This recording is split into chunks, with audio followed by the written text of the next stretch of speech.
My name is Devin. I grew up at Willdale Chapel. I attended Sunday schools and Awana, the Bible Club for Kids. When I was in middle school, I would say my faith was lacking. As I got into high school, it kind of grew weaker to the point where I would call it non-existent.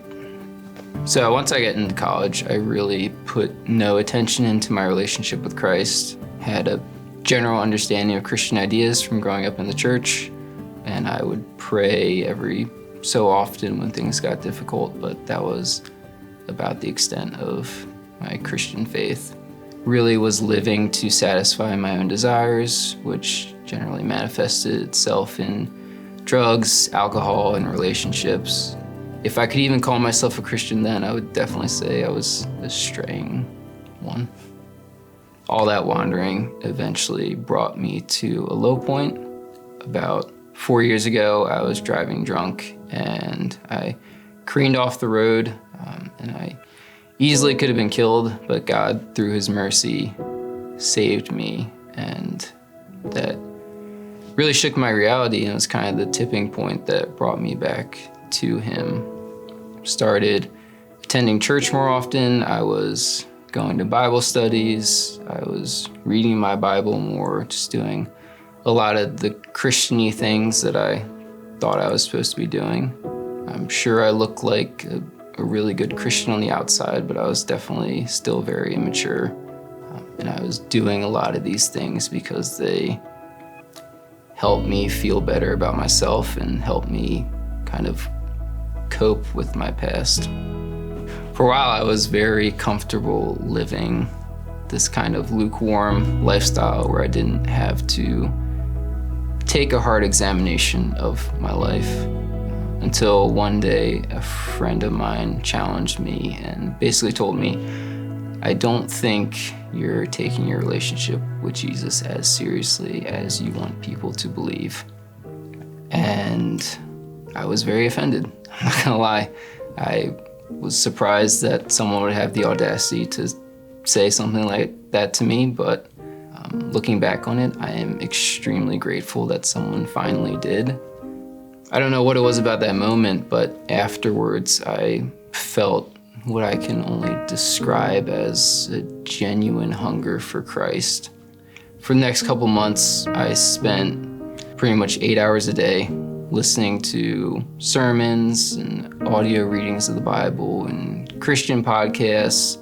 I also put myself under the mentorship of a much more mature and godly man, and God used that relationship to grow and guide me during these early stages of my faith.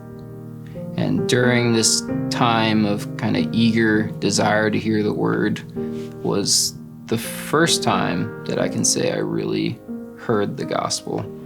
Finally understood my plight as a sinful man, my need for forgiveness, and that forgiveness solely comes through Christ's work on the cross.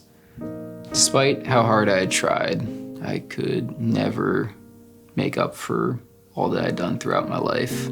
But through Christ, I am finally made clean.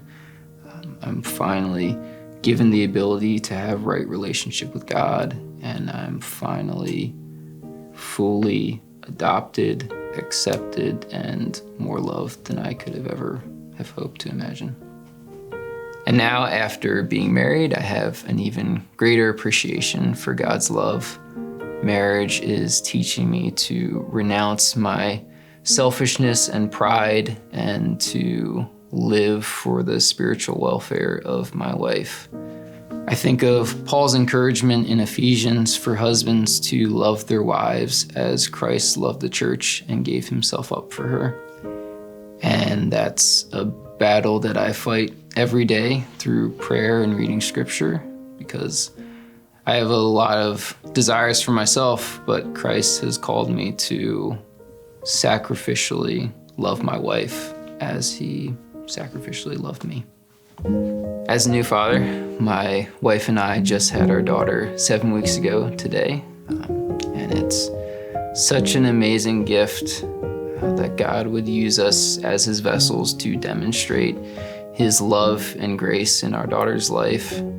And we are just so excited to be able to demonstrate that love through our words and our actions. We obviously won't do it perfect, as no one does, but as the Bible promises, God's grace is made perfect in our weakness. In all this, God is ultimately teaching me that the purpose for which He put me in this world and in this family is to bring Him glory. And that's what I strive to do each and every day.